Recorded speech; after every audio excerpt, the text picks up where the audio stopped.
So what happens is when we get too busy with the world, when prayer time comes 5 times a day, we are distracted. We're so busy with the world. Adhan was recited. Allahu Akbar. Oh, yeah, I gotta stop. Hold on. I gotta go pray. Usually we wait till it's the last. People ask, when is it qadha? People ask, brother, when does it become qadha? So why don't you ask, when is salah time?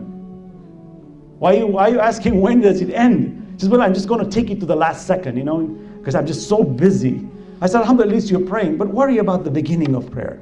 Beginning of prayer is where everything is. You can give time to the beginning of the prayer. Allah will make everything easy. Your business will go easy. The bala will be reduced. Believe me, you will think that other person you're going to negotiate with is going to be a headache for you. You pray on time, it becomes a piece of cake. He signs by the dotted line. He says, wow, was that easy? Allah says, you took a step to me. I make it easy for you. So what do? We're distracted. So when salah comes, I'm distracted. So I'm in qunut, I'm reading my stock, figuring out where my portfolio is. I go into ruku, oh, I need to call that person. You go into sujood, yes, I forgot that person. Before you finish, you don't remember what you recited. Because the world is a distraction for us. So during salah, the world, actually I use the word, salah becomes the distractor. I am so in love with this thing, the world, that when prayer came, I had to give it some respect. So I stopped concentrating on the world temporarily, but I'm so in love with it that I'm giving half heart on this time. It's exactly like, imagine if I'm talking to a brother and I'm very interested in the conversation, I'm engaged, and somebody comes and taps on my shoulder and says, brother, can I ask you a question? You look at him and say, sure. And he's talking, your mind is there. You're giving half attention here because you have to show respect, but your mind is there. This is why prayer is so shallow in most of us. We're so distracted by the world that Allah says, Al-Hakum al-Takathur. Abundance diverts you. Hatta zurtumul maqabir. Until you come to the graves. Islam is a beautiful religion, brothers and sisters. And salah is the iconic symbol. And Imam Hussein on the night, they do dhikr, they pray, and they seek grace from Allah. This should resonate in our hearts. If we don't pray, we should pray.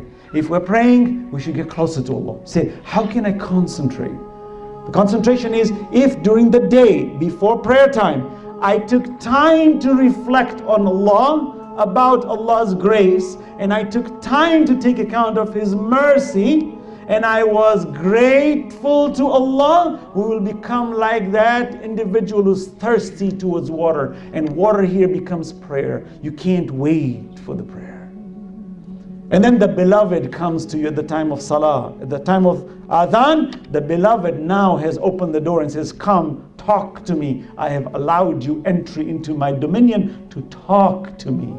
Now you will see the world will become the distraction and the focus will be the prayer. And if our focus is strong, we will not like to be distracted. We will shut off the phone, we will close the door and says, don't disturb me. I have something very important to worry about. That's the power. Sallu ala Muhammad wa ala Muhammad.